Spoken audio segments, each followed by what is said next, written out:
राणूबाई ह्या एकनिष्ठ पतिव्रता परायण साध्वी स्त्री होत्या. सूर्याजी पंतांना सुखदुःखात सामोपचाराने कौटुंबिक तसेच आध्यात्मिक पद्धतीने साथ देणाऱ्या त्या समर्थनीय माऊली होत्या. तसेच राणूबाई अत्यंत सुशील, मर्यादाशील, रामभक्तीत तल्लीन असणाऱ्या कुलीन तसेच शालीन गृहिणी होत्या. सूर्याजी पंत आणि राणूबाई सकाळी ब्राह्मणी मुहूर्तावर उठून उपाळ्या, नामस्मरण, स्तोत्र पठण नित्यकाळ ते करीत होते आणि उत्सवाला येणारे साधू संत विश्रांतीसाठी समर्थांच्याच वाड्यात राहायचे.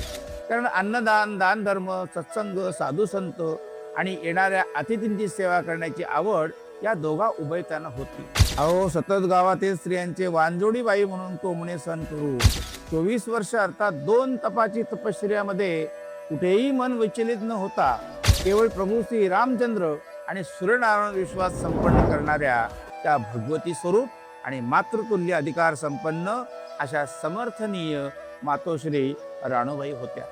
राणूबाईंची चाणक्य बुद्धी आपण जर जाणून घेतली तर आपल्याला लक्षात येईल की त्या किती सद्गुणी, सदाचारी आणि सद्विवेकी स्त्री होत्या. श्रोतेहो, राणूबाई यांची फलश्रुती म्हटली तर प्रत्यक्ष सूर्यनारायण प्रसन्न होऊन राणूबाईला म्हणाले, आम्ही आपणास प्रसन्न झालो आहोत, तेव्हा काहीतरी मागून घ्यावे. राणूबाई चरणस्पर्श करून म्हणाल्या, आपल्या दर्शनाने आम्ही धन्य झालो आहोत.